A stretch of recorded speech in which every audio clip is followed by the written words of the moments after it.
welcome to our service today. So delighted that you are here. It's our purpose to share with you a message of hope, a message of faith, to give you an opportunity as you leave today to leave with something brand new and wonderful so that your life will get better and better every single day. We're just delighted that you're here with us on Christmas Sunday.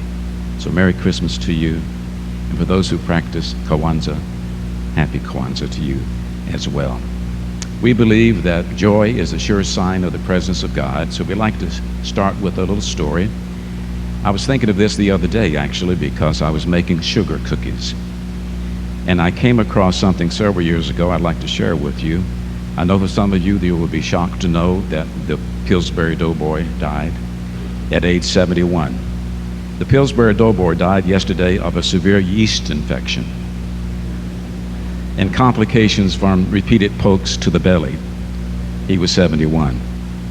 Dough Boy was buried in a lightly greased coffin.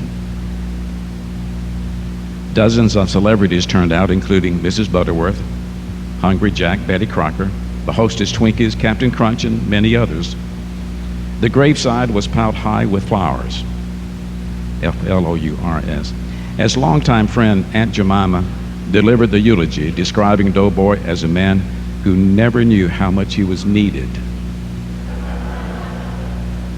Dough Boy quickly rose in show business, but his later life was filled with many turnovers. He was not considered a very smart cookie, wasting much of his dough on half-baked schemes. Still, even as a crusty old man, he was a role model for millions. Dough Boy is survived by his wife, Play-Doh. They have 2 children and one in the oven. The funeral was held at 3:30 for about 20 minutes. Well, okay, that was a little silly, but hope you enjoyed that. Good. As we look at Christmas, we're reminded of the event that we celebrate. You know, the Hebrew people were looking for someone to come. They needed some help. They had been enslaved for a long, long time. And so they were looking for the anointed one, which is pronounced Messiah. In the Old Testament it says, "For unto us a child is born, unto us a son is given, and the government shall be upon his shoulders. And his name shall be called Wonderful, Counselor, Mighty, Mighty God, Everlasting Father, and Prince of Peace." For the wonder boy really came in the name of Jesus Christ. And I believe that this wonder boy came not so much to save Israel as to save us, and to demonstrate to us that we too are wonderful, that we are to give birth to the wonder child that resides in every one of us. He came to teach the universe that we are to make a shift in consciousness, that we're to move away from the external and the material and the manifested world to the inner and spiritual world. This change can be called conversion, if you wish. It's just a matter of turning around the direction of one's life, seeing things differently. This change can be called birth or rebirth. Whatever we call it, it is a tremendous change, and we all are to make it. The real emphasis at Christmas is on our birthing our own divine nature. The scripture says, "Stir up the spirit that is within you." It's the bringing forth of our Christed selves, our divine self. And when we do that, the government will be upon our shoulders. We begin to understand that we are to govern our lives. We are to be in control of our future. Living out our divine nature, we are able to live as Jesus lived. And so for us, he becomes the great example to follow rather than the great exception. He said, "The things that I do, you can do, and even greater things." In John 3:3, he says, "I tell you the truth, no one can see the kingdom of God unless they are born again." Now, this birth has nothing to do with church. It has nothing to do with theology. It has nothing to do with the Bible and what you believe or don't believe. It has to do solely with the desire in you to become your true nature, or to allow, rather, your true nature to press forward.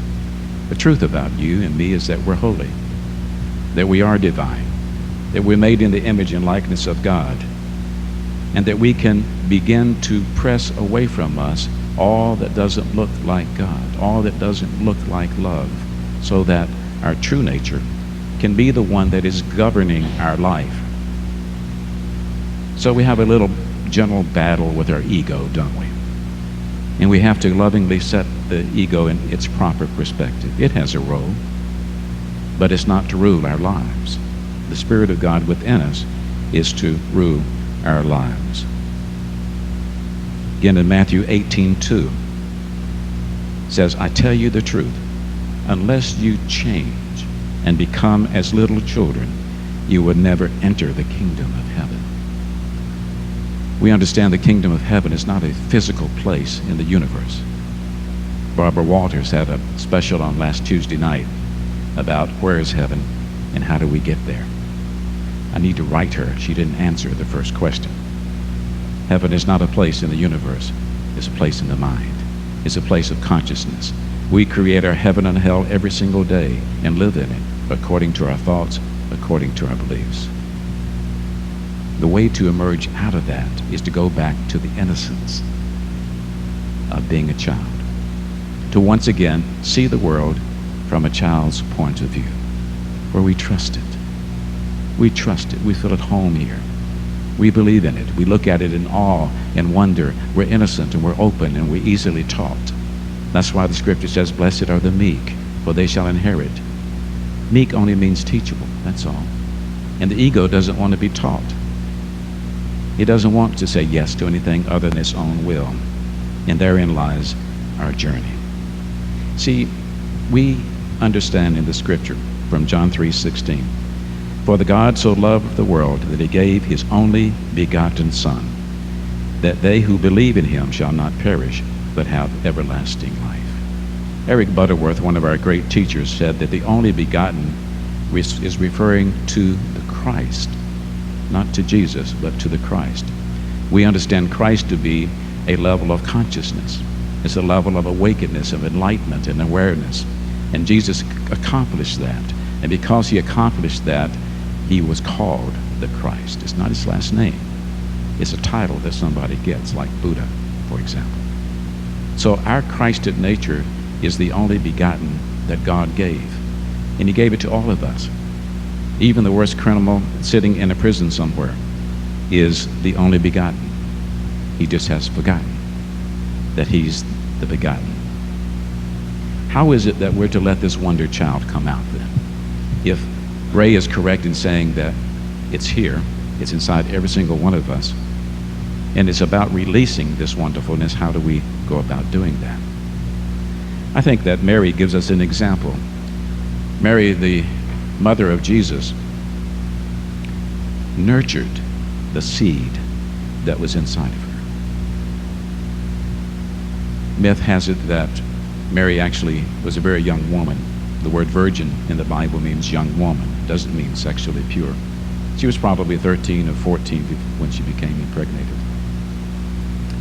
Had it been told that she worked in the temple, that she was in the temple every single day, that meant that she was a spiritual person.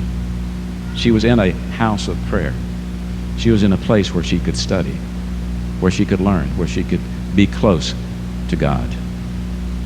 The scripture says that an angel called Mary up to the rooftop and there said to her that that which is inside of you is holy. Metaphysically, the rooftop means to go higher in consciousness. The angel represents thought.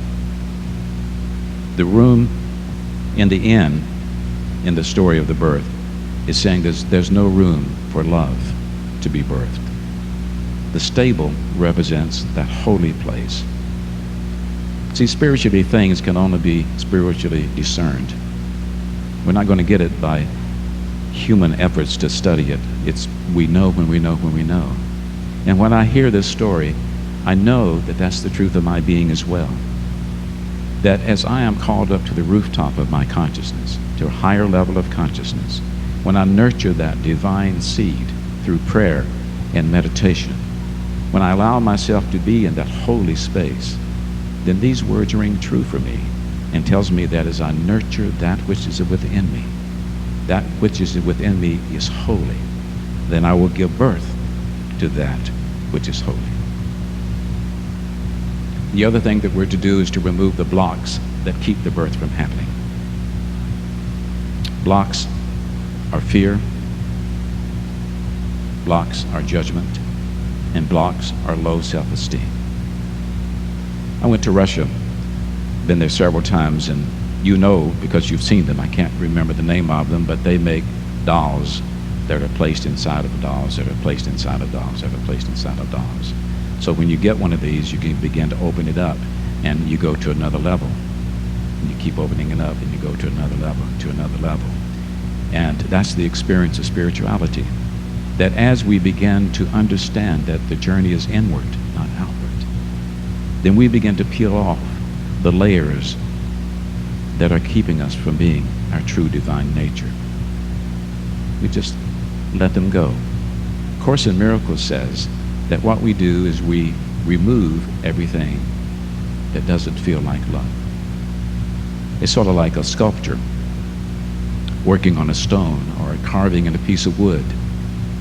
They have to remove that which is not looking like either the animal that they're trying to carve or the person they're trying to sculpt. And that's our spiritual journey, to remove the block of self-love. See, most of us feel unlovable. We feel unloving. We feel unworthy. And therefore, we're unable to give love into the universe because we have not received it ourselves. Jesus said the greatest of all the commandments are two.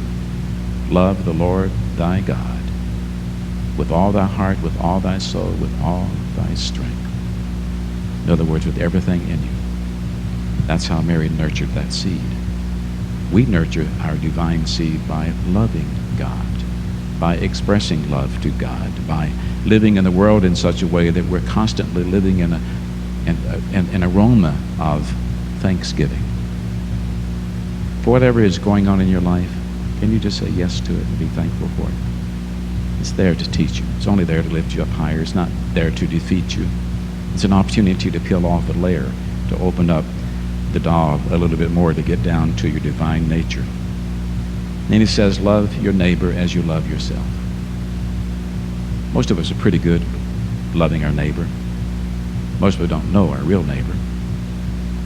People across the street, unless some kind of disaster comes, but we can love and we can give to tsunami and to Katrina and to other funds to help people, and that's all well and good. Our problem is that we don't love ourselves. We're very hard on ourselves. And if we would understand that God loves us in spite of our behavior, in spite of our attitude, that there's never had been anything that we have done that would cause God to love us less. There's not anything that we can do that would get God to love us more. It's just there. It's a given. So we don't have to repent.